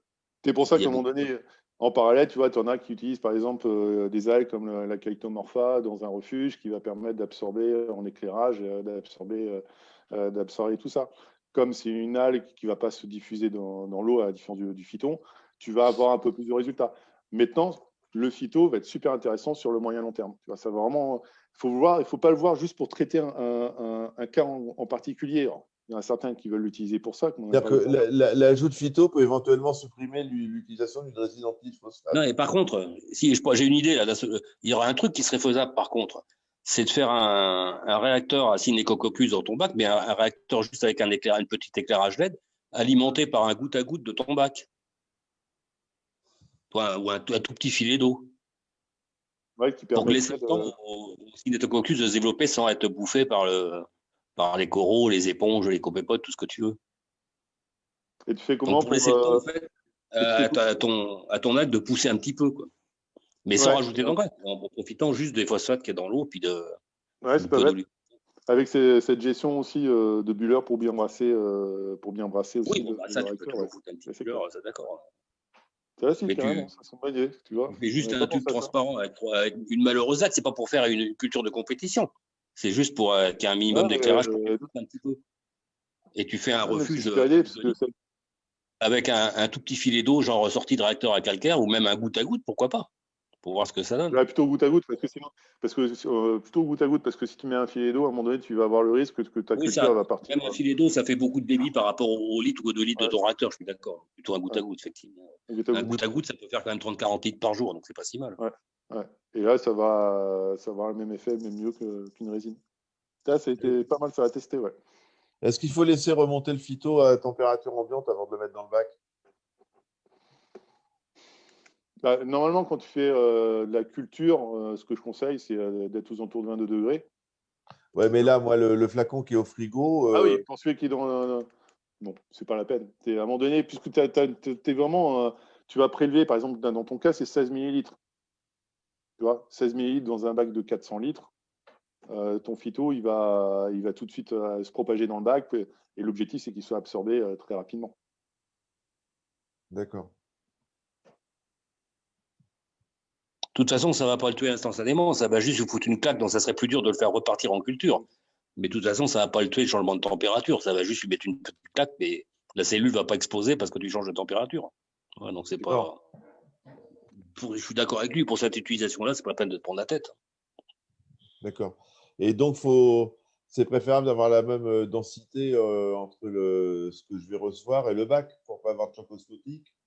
Non, non, mais là, la différence de salinité n'est pas suffisante pour faire exploser ton algue. Hein, donc, non, Ah bon, d'accord. Non, mais je demande au cas où. Non, non. Si tu avais une salinité qui varie du simple au double, je dis pas, mais là, à 2-3% près, qu'est-ce qui se passe? Rien du tout. Hein. Ouais. Là, la culture que tu proposes, Alain, dans le truc, et les mecs, ils disent, tu risques pas de contaminer le phyto avec du zoo du bac en alimentant avec l'eau Tu du t'en fous bac. puisque tu fais pas une culture. Si la culture est contaminée, ben, t'en rajoutes un petit peu de la culture mère que tu as gardée au frigo de temps en temps. Tu as le risque que si tu fais ce système de Et si tu n'as pas de réacteur, nitrate, tu n'auras pas une autre phyto. De toute façon, si tu as un autre phyto, il nourrira quand même ton bac, on s'en fout. C'est ouais, pas un problème. tu as le risque à un moment donné que oui, tu as plein de zooplancton dans ton Oui, réacteur par contre, c'est ça. qui Il risque faudra de mettre bouffer, un filtre qui risque, au bout de ta. qui risque de bouffer tout ton phyto et à un moment donné, tu as ton Oui. réacteur qui va devenir transparent parce qu'ils ont bouffé tout à l'intérieur. Oui, bah à ce moment-là, tu le vides, Ouais. tu le nettoies, puis tu redémarres ton truc en mettant une souche, puis on n'en parle plus. Hein. Et voilà. Ça t'aura balancé du zoo dans ton bac, bah, c'est très bien. Hein. Voilà, il n'y a pas de problème. C'est pour ça qu'il faut toujours garder une souche pour pouvoir la relancer. Ça peut être même aussi un super indicateur. Si à un moment donné, ton réacteur il bouge pas, il est tout le temps à fond de la même couleur, c'est-à-dire que peut-être tu n'as pas assez de microphones dans ton bac.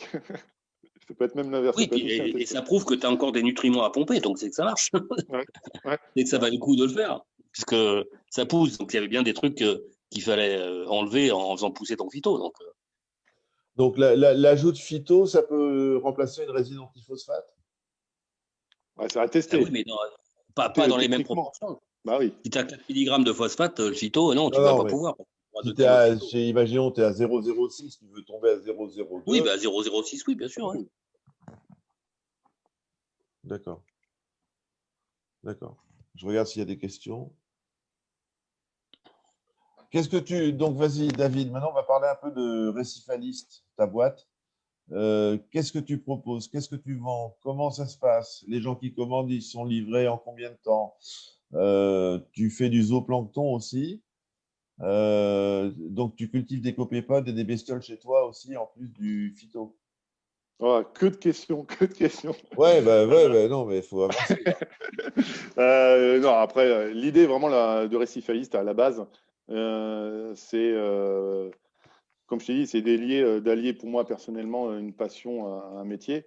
Et le mot d'ordre pour moi, c'est la satisfaction client. Et c'est pas juste un terme commercial, c'est vraiment la réalité. C'est qu'à un moment donné, je préfère ne pas faire que mal faire. Tu vois. Donc, c'est pour ça qu'au début, j'ai commencé uniquement par le phyto. Si c'est le mot d'ordre, hein, surtout en termes de transport, tu vois, parfois, malheureusement, tu as des transporteurs comme la Poste, parfois, au bout de 15 jours, colis perdu et autres, je renvoie. Enfin, c'est la base, c'est-à-dire que je ne me prends pas la tête. C'est à un moment donné, je veux juste bien vérifier que ce n'est pas du pipotage de l'internaute pour avoir un double d'éléments, mais le moindre questionnement, le moindre problème, je renvoie. Ça, c'est la base. D'accord. Et j'ai pas inventé ça, ça n'a rien à voir, mais c'était quand j'avais démarré en récifal, j'avais pris une rampe Alpheus, tu vois, ce petite pub au passage. Je connais, ouais. Je suis un fervent partisan. Et j'étais sur le cul, excuse-moi du terme, c'est vraiment le cas de le dire. C'est qu'à un moment donné, je l'avais acheté en occasion à un autre gars, donc pas directement chez eux. Je voulais quand même un renseignement parce que j'avais une lettre qui était cassée. Ils m'ont tout envoyé. J'ai dit, bon, bah, ça coûte combien et tout. Ah non, non, mais c'est bon, frais de port, tout compris. Et là, j'étais le service client, j'étais là, waouh. Bah, tu es sûr que quand j'ai grandi en termes de bac, j'ai continué avec eux. Et tu vois, c'est cette philosophie-là. C'est qu'à un moment donné, ceux qui se lancent en culture, Parfois, ils peuvent faire des crashs, parfois, ils peuvent louper des choses. J'essaye vraiment en amont d'essayer de les conseiller au maximum. Puis s'il y a le moindre problème en transport ou autre, je renvoie. Là, je ne prends pas les questions sur ça. Après, en termes de transport, en hiver, c'est tranquille. Hein. Entre parenthèses, comme tout à l'heure, on disait, le froid peut mettre les souches un petit peu en sommeil. Donc là, c'est tranquille sur ça. C'est plutôt en été, où là, j'essaye d'envoyer tout ça début de semaine.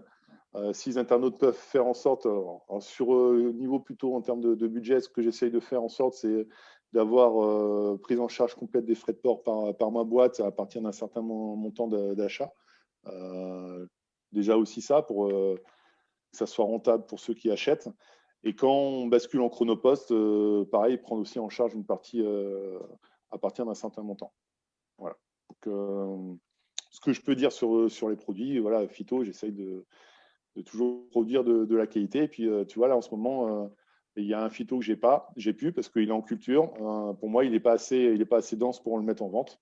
Donc, je retire de la vente. Voilà, c'est tout. Il sera disponible que quand il sera bien dense pour les récifalistes. D'accord. Et donc, autrement, on parlait ensemble, tu vends des copépodes et compagnie, là, le mix de zooplancton. Et donc, tes copépodes, c'est des copépodes de fond, hein, c'est ça, si j'ai bien compris? Sur le zooplancton, si tu veux, c'est mieux petit à petit, parce que j'ai eu pas mal de récifalistes qui me disaient, à force de discuter avec eux, l'objectif, c'était, dans leur cas, c'est de nourrir la microfaune, qui me disaient, j'ai un manque de microfaune. Donc, sur ça, comme je t'avais dit aussi, moi, mon positionnement et ma philosophie de ma boîte, j'ai vraiment pas envie, c'est pas ma volonté de me positionner sur des secteurs de marché comme d'autres sociétés existent. Pour pas forcément les citer, tu as Aquamicrophone, puis tu en as d'autres, Davbio et autres, qui proposent de la microphone pour ensemencer des bacs. Ça, c'est pas du tout mon positionnement et ça sera jamais mon positionnement. C'est chacun son métier, c'est pas ma philosophie, ma volonté. Par contre, forcément, moi aussi, j'ai des refuges chez moi, j'ai tout ce qu'il faut par rapport à ça. Et donc, pour aider certains récifalistes à sensibiliser, je leur disais, alors, soit vous passez par ces sites-là s'ils veulent, soit à un moment donné, vous achetez une bonne tire vivante, bien bourrée de microphones et ça revitalise. Bon, après, tu vas avoir tout un débat écologique entre les pierres vivantes aujourd'hui et autres, donc je ne vais pas forcément rentrer dans ça. Et donc, là, ce que je propose, c'est plutôt un mix zooplancton. Dedans, c'est principalement du piano. Donc, dedans, tu as du rotifère, tu as des copépodes. Et dans les copépodes, ouais, tu as des copépodes, tu as un petit peu qui sont des benthiques, puis des palégiques. Voilà. Donc, puis, je prends un peu d'eau aussi de mes cultures de refuge, ce qui permet de pouvoir avoir un mix. Voilà. Là, il y a Xavier qui demande encore les copépodes que tu as. Je ne connais même pas ces noms-là. C'est Parvo Calanus crassirostris, par exemple, ou des Tridiopus? Non, ce n'est pas des Tridiopus, ce n'est pas des Tsibé, puisqu'on en a déjà demandé. C'était principalement des Arapta. Alors, les noms, c'est assez. Des Aptaticoïda et un peu de Calanoïda. Voilà, c'est un mélange des deux. Et donc, c'est des copépodes marins qui vivent au fond. Ce sont des copépodes marins. Tu les vois facilement parce qu'ils sont souvent vraiment sur le fond des réservoirs. Ils sont là en train de manger tous les déchets. Puis, tu en as un petit peu en termes de nage libre. Tout à fait. Ouais. Et sur mon site, j'ai une vidéo aussi sur ça. C'est pour ça que vous pouvez les reconnaître sur une vidéo. Ouais, j'ai pris une vidéo au microscope rapidement d'une goutte d'un mix pour voir ce qu'il y a dedans. D'accord. Et là, dans ton mix, il n'y a pas de… Excuse-moi, j'ai un peu… je me suis débranché un petit peu. Il y a des copépodes et il y a des rotifères. Et il y a quoi, tu as dit autrement? Voilà. Si on prend sur 100% d'un mix, il faut se dire que dedans, parce que tu as de l'eau hein, principalement, ouais.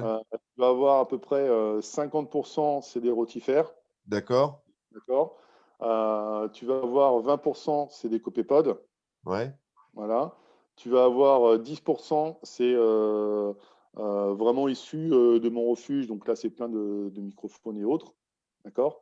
Et le restant, je rajoute, pour le transport, je rajoute un peu de phyto. Ce qui se donne un peu cette couleur, et donc, pour le transport. Et donc, la personne qui reçoit le mix de zooplancton, il ouvre le flacon et il balance dans le bac. C'est tout. Voilà. L'idéal, c'est du vivant. C'est pour ça que quand je passe automatiquement via des livreurs comme Chronopost, à réception, soit dans le refuge, soit dans le bac. Et coupé écumeur et UV. D'accord. C'est vraiment pour deux. Il faut savoir, c'est vraiment aussi pour deux. Parce que j'ai eu des demandes, c'est le service. Ceux qui connaissent, ils vont passer par des sites où ils achètent, comme il disait tout à l'heure, Alain, tu achètes directement des gros sachets de Copépod. Tu y vas, hein, tu as plein de solutions. Là aussi, comme je te dis, via mon expérience de mon autre métier, j'essaye aussi de démocratiser toute cette utilisation sur la toile, sur Internet. Donc voilà, j'essaye de. J'ai pas mal de. Là, ça commence à booster. Je commence à avoir beaucoup de vues, bien positionné. C'est pas mal de mots-clés. C'est vraiment pour aussi démocratiser tout ça. Et c'est aussi pour ça que je propose ça. Après, pour ceux qui veulent avoir des astuces, savoir où je me fournis en direct, je leur donne via Messenger. Il n'y a pas de problème. Hein. Ça, c'est. Est-ce que tu vends des souches de Copépod pures? Non. Non, parce que j'ai pas voulu faire. Pour l'instant, non, parce que j'ai pas voulu rentrer dans la grosse culture de Copépod avec c'est du matériel, c'est du matos, c'est tout ce qui va derrière, hein, si tu veux. Donc, j'ai pas voulu rentrer. Comme je t'ai dit aujourd'hui, cette proposition zooplancton, mon fer de lance, c'est le phyto. Le zoo, c'est une annexe pour aider certains récifalistes qui veulent redynamiser leur bac. Mais c'est pas mon fer de lance à la base. D'accord. J'ai vu, hein, quand je voulais à un moment donné me fournir en rotifère, j'ai vu différents sites qui proposaient des rotifères, la qualité des rotifères. Et quand tu veux vraiment avoir de la qualité, c'est ce que j'ai fait hein, sur un site en particulier. Là, ça commence à taxer, quoi. Est-ce que tu avais vu, quand on avait fait un entretien avec Alain Dudé, l'éleveur de poissons ex Ouais. de l'OTAN, il parlait des cystes de Copépod. Et j'avais trouvé les flacons, ça coûte la peau du cul. Mais Ouais. apparemment, c'est des super Copépod. Est-ce que tu connais ce produit? Non, pas encore essayé. Pas encore essayé. D'accord. Ouais, mais je crois que c'est des gros copépodes, planctoniques. Alors, je sais pas si ça se garde longtemps en aquarium. Enfin bon, par contre, ça peut être intéressant. Comme c'est des gros copépodes, ça peut être bouffé par les poissons, quoi. C'est ça le truc. Tu penses que si on balance les cystes dans l'aquarium, au bout d'un moment, ça éclot ou pas? Ça va être, ça peut partir dans l'écumeur. Ça va partir dans l'écumeur. Ça va partir dans. Vaut mieux les faire écordre un peu de phyto et puis quand tu vois les nopies, tu balances dans le bac à la limite. T'es pas obligé d'attendre qu'ils soient. Ouais, je vois un message. Est-ce qu'il y a des gamards, des mésis et dans le mix et autres? C'est pas de la. Dedans, je mets pas de la macrofaune. Hein. De toute façon, le problème, c'est que les gamards et les mésis, ça bouffe les copépodes, hein, donc c'est pas forcément une bonne idée. C'est pour ça que j'en mets pas. D'accord. Pour répondre à. Est-ce que non, ça n'a pas été posé comme question? Quelqu'un qui veut démarrer une culture de plancton, il part sur quel matériel type? De phytoplancton? Ouais. Ouais. Non, parce que tu en as qui veulent faire la culture aussi de zooplancton, donc c'est pas du tout la même chose. Le matériel type pour le phytoplancton, tu peux commencer tout simple avec une bouteille de coca. En gros, il faut que les parois soient lisses. C'est la base. Si elles sont pas lisses, les parois, à un moment donné, tu vas avoir ton phyto qui va s'accrocher dessus, ça va être dégoûtant. Et, une bouteille, je fais le plus simple, hein, le moins cher, le plus simple. Une bouteille, de la lumière et un bulleur. Voilà. Une souche de phyto. Généralement, ce que je conseille, c'est tu prends un tiers de phyto de souche et tu rajoutes maximum 2 tiers d'eau, préparée, bien sûr, osmosée. Parce que trop dilué, comme disait tout à l'heure Alain, avec la lumière, c'est pas forcément idéal. Ça, c'est la base. Après, si tu veux aller un peu plus loin, tu as des tutos sur Internet et sur mon site où là, tu peux commencer à fabriquer un réacteur à phytoplancton. J'ai mis ces tutos-là parce que quand à l'époque je voulais me faire des réacteurs, j'ai vu des prix des réacteurs en vente que j'ai dit oh là, la vache.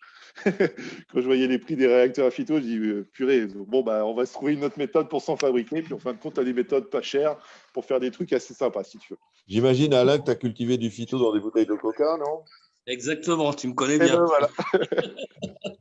Non, mais moi j'ai fait éclore dans des bouteilles de coca les œufs d'Artemia, tu vois, pendant des années. J'ai débuté comme ça. Hein. Voilà. Puis après, quand tu commences à produire de plus en plus, tu essaies d'automatiser. Bah, si tu veux faire 200 litres, là, c'est sûr que faut investir. Hein. En bouteille de coca, ouais, ça c'est clair. D'accord. Quelle est la meilleure souche de phyto ou mélange pour nourrir les copépodes et les rotifères? Moi, souvent, ce que je propose, c'est celle qui utilisait la Dunea salina est pas mal. Puis autrement, la nano salina. Hein. La nano salina est souvent utilisée parce qu'elle est souvent riche en acides gras, en EPA, puis elle est souvent préconisée aussi dans les cultures pour tout ce qui est larves de poissons de rotifères. D'accord. Et la Alors, nanocellina, elle est assez simple elle est assez simple à cultiver. C'est quand tu suis bien les protocoles. Voilà. et tu stérilises l'eau avant de mettre la souche? Ouais, c'est-à-dire qu'à un moment donné, alors moi en termes de pratique, déjà les réacteurs, le nettoyage, tout ça, c'est stérilisé. Comment? Ah bah moi c'est eau bouillante. Hein. Là, je À l'eau stérilise bouillante. avec de l'eau. Ah D'accord. ouais. Et être super attentif, c'est-à-dire à un moment donné dans les ustensiles, c'est tout bête, mais tu vois, il y en a quand tu veux contrôler ta salinité. C'est tout bête. Hein. C'est-à-dire qu'à un moment donné, imaginons, tu vas, et souvent, tu as des récipiendaires qui font cette erreur-là, c'est tu viens de récolter, donc tu veux remplir d'eau salée, ce qui est logique. Hein. Donc là, tu vas mettre ton eau à 25 degrés pour contrôler ta salinité. Si tu utilises par exemple un densimètre, bah, tu vas tester les éléments. Bon, ok, ça c'est bon. Je teste, je suis à 25, je vais redescendre l'eau, je vais attendre qu'elle redescende à 22 degrés. Et après, je vais la mettre dans ma culture. Sauf ton densimètre, si tu l'utilises pour aussi contrôler la salinité de ton bac ou d'autres choses, bah, dedans, tu vas avoir de la microfaune ou d'autres éléments et ça va polluer ton bac, ta culture. Tu vois. Donc, à un moment donné, ça veut dire que si tu utilises un densimètre, bah, va falloir faire en sorte qu'il soit stérilisé rapidement avant de contrôler tout ça. Je Sinon, comprends pas bien la notion de polluer la culture, en fait. C'est quoi alors, polluer une culture? polluer la culture, tu vas avoir deux éléments. Tu peux la polluer en rajoutant de la microfaune. D'accord? Pour faire simple, hein, tu mets un ou deux artémias dans une culture de phytoplancton. Donc là, pour représenter la chose, ça va être la fête, la teuf pour eux. Ils vont adorer, ils vont se blinder, puis ça va se reproduire. Puis à un moment donné, ta culture, il n'y aura plus rien parce qu'ils auront tout bouffé. Bah, c'est pareil pour la microfaune. Donc si tu rajoutes un tout petit peu de microfaune, ta culture, à un moment donné, comme c'est en vase clos, bah, à un moment donné, elle risque de plomber. Et bah, derrière, tu peux ce qu'on appelle la contaminer avec une autre souche. Par exemple, je parlais de la nanosalina. La nanosalina, tu mets une culture du Dunia salina et tu mets quelques gouttes de nanosalina. La nanosalina va commencer petit à petit à prendre, elle est plus puissante. C'est comme ça, c'est ce que j'ai remarqué. Et petit à petit, ta culture, elle va aller au crash, elle va être mélangée. Tu vois. Et comme Alain a disparu. D'accord. Là, il y a David qui dit: je mets du phytoplancton tous les 2 ou 3 jours. Y a-t-il un risque ou pas de souci tant que mes NO3, PO4 restent bas ou stables? bah, Il n'y a pas de souci. risque, non, il n'y a pas de risque. Bien au contraire, c'est très bien. C'est qu'à un moment donné, si c'est NO3 et PO4 restent stables, c'est peut-être parce qu'ils rajoutent aussi du phyto qui permet de nourrir aussi la microfaune. Donc, c'est très bien.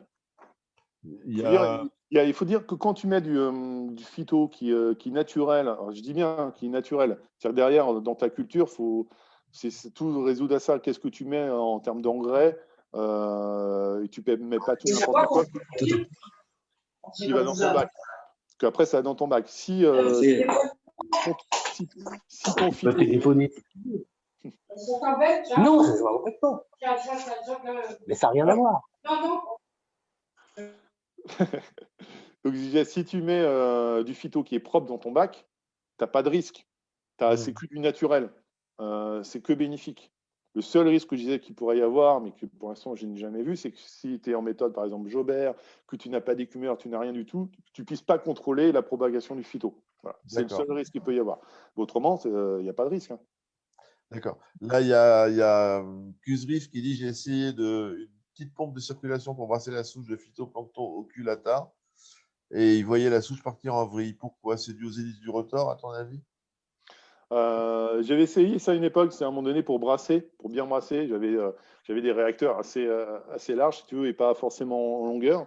J'avais essayé, il y avait quelqu'un sur le groupe Plancton qui s'appelle David Bassa qui a fait des réacteurs qui sont super intéressants. Où il avait mis des hélices, mais en dessous les réacteurs comme tu sais, pour les trucs à cigarette là, pour remuer.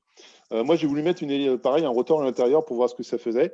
Ça va au crash parce que tu vas voir tout le phyto qui va vraiment s'agglutiner, qui va encrasser le rotor. Puis à terme, ça va au crash. D'accord. Donc après, je ne Je suis pas, après, le phénomène scientifique, je suis pas assez, on va dire, calé pour savoir qu'est-ce que ça fait. Je suis désolé sur ça. Puis je sais que j'ai testé et ça ne marche pas. C'est pour ça que souvent, en culture du phyto, ce qui est idéal, c'est de pouvoir avoir des réacteurs avec un cône en dessous, parce que là, tu vas avoir l'air qui va, le bulleur va vraiment permettre de pouvoir brasser tout et faire le brassage. L'autre problème aussi, par rapport peut-être au rotor, c'est que comme c'est une pompe de circulation, c'est électrique et ça peut aussi chauffer ta souche. Et faire attention, s'il n'a pas contrôlé la température, en plus, oui, non, une souche qui monte à 28-30 degrés, elle va au crash. Sur certaines souches. La Dunelia, par exemple, Salina, à 28-29 degrés, elle peut complètement cracher. D'accord. Peut-on nourrir, Alain, tu peux répondre aussi si tu as envie. Hein. Oui. On peut nourrir uniquement les coraux avec du phyto ou c'est bien de mettre du Reef-Royd et autre de temps en temps? Ah bah, si ton phyto est bien cultivé, il y a tout ce qu'il faut dedans. Hein. Donc tu peux compléter, mais le Reef Oil, si c'est des oméga 3, ça peut être utile, mais il ne faut pas en mettre trop. J'ai vu une publication comme quoi les coraux nourris avec trop d'oméga 3, c'est pas bon pour eux. Hein. Avec des trucs enrichis, justement. Et la publication, ils avaient fait des essais avec du plancton et puis du plancton artificiel, si tu veux. Et le plancton artificiel, s'il est trop riche même en oméga 3, qui après ils sont bons, c'est pas bon au bout du compte. Parce que trop, un peu c'est bien, trop c'est pas bon. Tu vois, donc il faut se méfier. Donc, d'accord. Ok. Donc si tu as du phyto bien équilibré entre EPA et DHA, il n'y a pas de raison de rajouter. Hein. Sauf si tu as beaucoup de LPS, si tu as beaucoup de coraux, le phyto il n'en a pas assez en quantité. Tu peux compléter, hein. Je ne dis pas que c'est pas bon, mais il faut faire beaucoup plus gaffe au surdosage par contre. Les bénitiers, ils profitent du phyto aussi? Oui, bénitier, si tu as un gros bénitier, effectivement, bien sûr, ils profitent du phyto. Il en faut même pour les jeunes bénitiers, à mon avis. Beaucoup de gens, ils claquent leurs jeunes bénitiers parce qu'ils ne mettent pas de phyto. Le bénitier adulte, il peut se débrouiller à peu près avec la lumière, mais des jeunes bénitiers, il leur faut absolument du phyto. Hein. Ah bon? Oui, David. Ouais. Juste pour compléter par rapport au Reef-Royd, parce que je crois que tu as aussi le nano Reef-Royd qui, lui, est principalement composé de mélange de plancton marin avec du zooplancton. Il y a un témoignage de Hubert Sachs qui dit dans l'océan, il n'y a pas de Reef-Royd. Je dis ça, je dis rien. Il dit la réalité, c'est qu'à un moment donné, le Reef-Royd, ça va être une espèce de zooplancton qu'ils ont fait des mélanges, qui ne sont pas vivants, qui sont, comment dire, ça y est, j'ai oublié le terme, presque sec. Lyophilisé, voilà. Le mieux, c'est que tu mets du vrai. Voilà. Avec le phyto, tu vas pouvoir développer toute ta microfaune, ton zooplancton, qui va nourrir aussi, bien entendu, tous tes autres coraux. D'accord. Méthode naturelle, comme dans les océans. Ouais. Est-ce que tu as vu, David, la question? Quelle incidence, ça fait 3 fois qu'il la pose, le pauvre là. Quelle incidence a le phytoplancton sur le phosphore, Alain? Eh ben, comme tout ce qui est plante, organisme photosynthétique, pour pousser, il a besoin pour 100 grammes de carbone, 20 grammes d'azote et 1 gramme de phosphore. Voilà. Donc, il pompe des phosphates pour pousser, tout simplement. Pour fabriquer de la matière vivante de phytoplancton, il faut du phosphore. Donc, sous forme de phosphate, parce que c'est une plante. Enfin, une algue. Il prend une plante, mais une algue. Pareil. Et donc, dans ton bac, l'incidence, c'est que petit à petit, il va te bouffer aussi tes phosphates. Ouais, s'il se développe, mais s'il est bouffé par un microfaune. Ah bah oui, mais à ce moment-là, les phosphates, ils seront bouffés que par tes corallines et puis tes coraux. Voilà. Et c'est pour ça que souvent, sur certains sites, tu voyais, sur des sites, ils disaient, tu as le phyto, la nano salina, lutte contre les phosphates et autres, NO3, si tu les rajoutes en journée.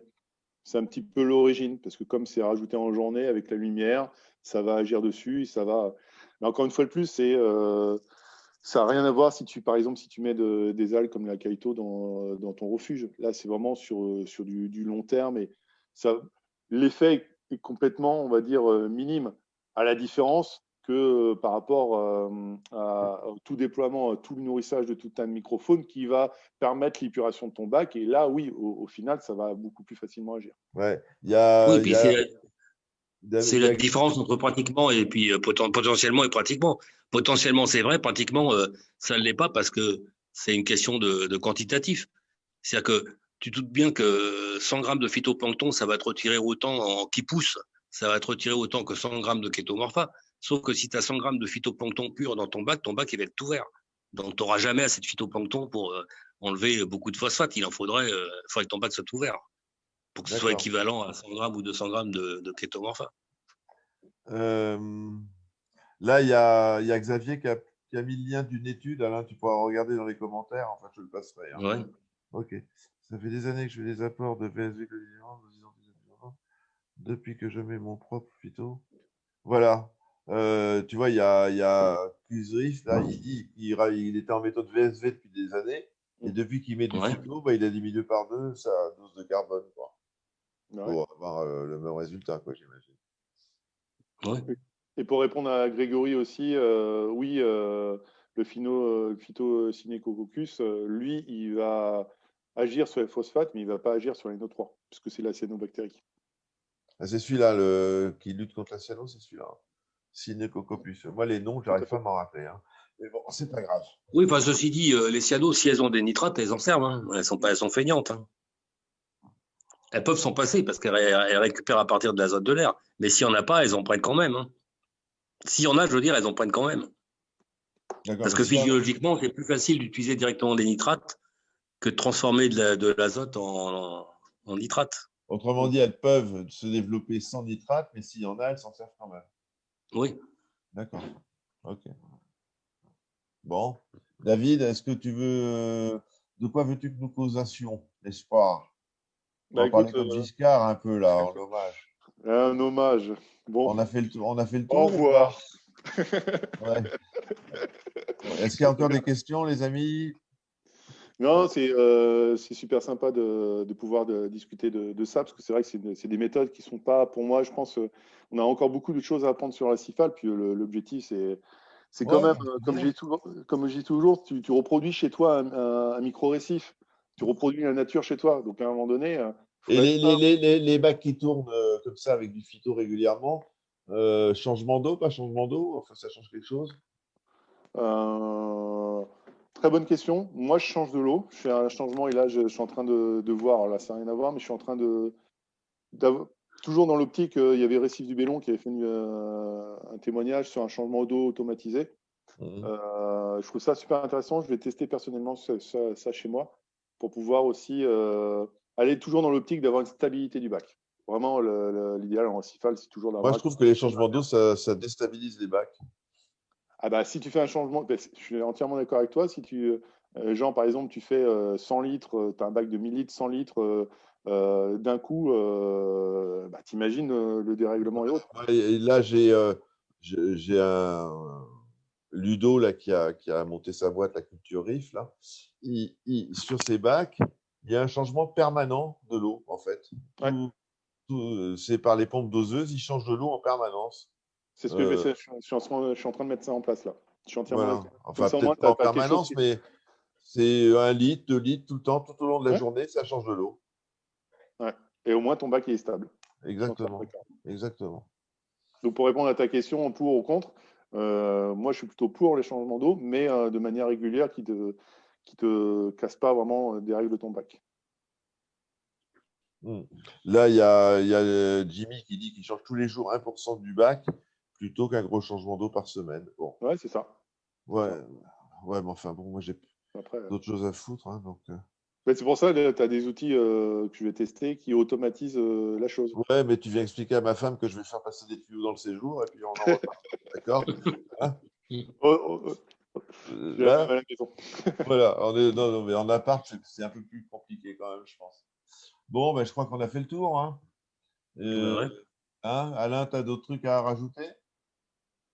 Non, moi, je peux donner, pas mon expérience à moi, mais l'expérience d'un client, un Italien, qui faisait ça, lui, il mettait que du phyto du zoo toutes les semaines. Et lui, il changeait 2,5% par semaine de flotte. D'accord. Et c'est le seul truc qu'il rajoutait, à part le cash calcium, évidemment. Bien sûr. Et il avait pas mal d'accros et de LPS, et puis franchement, il avait des super couleurs. En plus, il n'avait pas un éclairage géant, c'était des barres de LED hyper classiques, quoi. Comme quoi, des fois. Ouais. Et Hubert, il dit le phyto ne changerait sur le plan des changements d'eau. Je m'en doutais un petit peu, mais bon, j'essaie d'animer. Hein. David, est-ce que tu peux redonner la composition de l'engrais F2, s'il te plaît? Alors, tu veux avoir le… non, moi, c'est pas moi, c'est Alain. Hein, moi, D'accord. Sur la compo de la F2, tu vas avoir. Alors, moi, ce que j'ai fait sur le F2, que je me fournis à une société qui me donne directement ce qu'on appelle en poudre, j'ai fait un test ATI dessus pour voir précisément qu'est-ce qu'il y avait. Si tu veux, je suis en train de le ressortir là, c'est pour ça que je regardais ça. Parce que après, hop. Et là, j'ai publié sur le site prochainement, parce que là, je suis en train de rechercher comment faire son engrais plus facilement. Dedans, tu as principalement t'as de la nitrate du vrai F2, comme je dis, du vrai F2. Tu as de la nitrate de sodium dedans, principalement. Hein, tu as 75 grammes par litre. Et l'avantage du F2, c'est tu as, à la différence que quand tu es en méthode Conway ou à côté, tu rajoutes en pipette tes vitamines. Dans le F2, tu as déjà tes vitamines et des solutions de métaux traces dedans. Donc, je n'ai pas donné tous les noms scientifiques, je vais le publier sur le site. C'est aussi simple. D'accord, super. Bon, bah écoutez. Pour montrer vraiment la différence entre les tests et normalement pour faire du F2, qu'est-ce qu'il y a précisément qu'il faut avoir. Et, ah oui, tiens, est-ce que tu penses que le phyto est Triton compatible? C'est-à-dire les gens qui sont en méthode Triton, est-ce que tu en as qui utilisent du phyto aussi ou pas? Logiquement, la méthode. Alors, moi, je ne suis pas sous Triton, mais je sais que sous Triton, tu as besoin d'avoir aussi un refuge. Tu as besoin de gérer tout ça. Et logiquement, puisque tu es en méthode naturelle, ça serait tout normal que ce soit non seulement compatible, mais même préconisé. Est-ce que le phyto. Ça va développer ta microfaune, ça va nourrir tes coraux. Ouais. Donc forcément, moi, pour l'instant, j'ai juste un scrubber hein, avec plein d'actifs filamenteux, ça pousse beaucoup. Mais les algues consomment les métaux, mais est-ce que le phyto consomme les métaux aussi?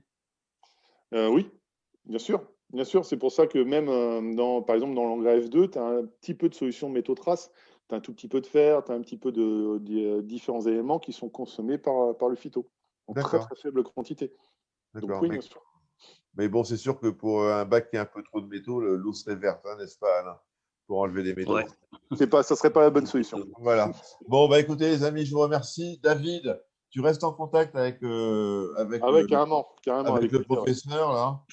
Et non, mais pas de problème. Hein, je t'enverrai mon mail sur ton site. Je suppose que tu as un email sur ton site. Eric va m'envoyer les éléments. Ouais, j'enverrai. Je filerai ton numéro de téléphone. J'espère que tu as passé une bonne soirée, David. C'est super sympa, ouais. Ouais. Alain, merci. De rien. J'espère que ça n'a pas mis le sou dans ton foyer. Hein non, mais... Ma chère maman, elle trouve toujours bizarre que je parle à mon téléphone. Elle pense que je commence à débloquer. Ouais, bah, elle n'a pas tort, remarque. Hein. Allez, bonne soirée, bonne nuit et à très bientôt. David, merci beaucoup. À bientôt. Ciao, ciao. Allez, ciao. Ciao, voilà.